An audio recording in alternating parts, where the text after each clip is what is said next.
Hi friends, ಸುಮ್ಮ cooking ಚಾನಲ್ಗೆ ನನ್ನ ಚಾನಲ್ ಯಾರೆಲ್ಲ ಸಬ್ಸ್ಕ್ರೈಬ್ ಮಾಡ್ಕೊಂಡಿಲ್ಲ ಪ್ಲೀಸ್ ಸಬ್ಸ್ಕ್ರೈಬ್ ಮಾಡ್ಕೊಳ್ಳಿ, ಲೈಕ್ ಮಾಡಿ, ಕಮೆಂಟ್ ಮಾಡಿ, ಶೇರ್ ಮಾಡಿ. ಇವತ್ತಿನ ರೆಸಿಪಿ ಹೀರೆಕಾಯಿ ಬಜ್ಜಿ, ಹೀರೆಕಾಯಿ ಬೋಂಡ, ಈ ಥರ ವೆರೈಟಿ ರೆಸಿಪಿ ಮಾಡ್ಬೋದು.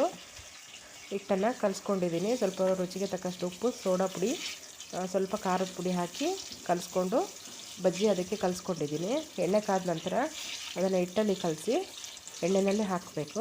ಅದು ಮೀಡಿಯಮ್ ಫ್ಲೇಮಲ್ಲಿಟ್ಟು ಎಣ್ಣೆಯಲ್ಲಿ ಬೇಯಿಸ್ಕೋಬೇಕು, ಕಂದು ಬಣ್ಣ ಬರೋವರೆಗೂ. ನೋಡಿ, ನಾನು ಉದ್ದುದ್ದ ತೆಳುವಾಗಿ ಕಟ್ ಮಾಡ್ಕೊಂಡಿದ್ದೀನಿ. ರುಚಿ ತುಂಬಾ ಚೆನ್ನಾಗಿರುತ್ತೆ. ಹಿಟ್ಟಲ್ಲಿ ಕಲಸಿ ಒಂದೊಂದೇ ನಾನು ಹಾಕ್ಕೊಳ್ತಾ ಇದ್ದೀನಿ. ಮನೆಯಲ್ಲೇ ಟ್ರೈ ಮಾಡಿ, ರುಚಿ ಹೇಗಿದೆ ಅಂತ ರುಚಿ ಮಾತ್ರ ತುಂಬಾ ಚೆನ್ನಾಗಿರುತ್ತೆ. ನಾನು ಬೆಳಗಿನ ತಿಂಡಿಗೆ ಲೆಮನ್ ರೈಸ್, ಹೀರೆಕಾಯಿ ಬಜ್ಜಿ ಮಾಡಿದ್ದೀನಿ. ರುಚಿ ಅಂತ ತುಂಬಾ ಚೆನ್ನಾಗಿತ್ತು ಫ್ರೆಂಡ್ಸ್. ನೀವು ಮನೇಲಿ ಟ್ರೈ ಮಾಡಿ, ಕಮೆಂಟಲ್ಲಿ ತಿಳಿಸಿ ಹೇಗೆ ಬರುತ್ತೆ ಅಂತ. ವೆರೈಟಿ ಮಾಡ್ತಾ ಇರಬೇಕು. ಒಂದೇ ಥರ ತಿಂದು ಬೋರ್ ಆಗ್ತಾ ಇರುತ್ತಲ್ವ, ಈ ಥರ ಡಿಫ್ರೆಂಟಾಗಿ ಮಾಡ್ಕೊಂಡು ತಿನ್ನಬೇಕು.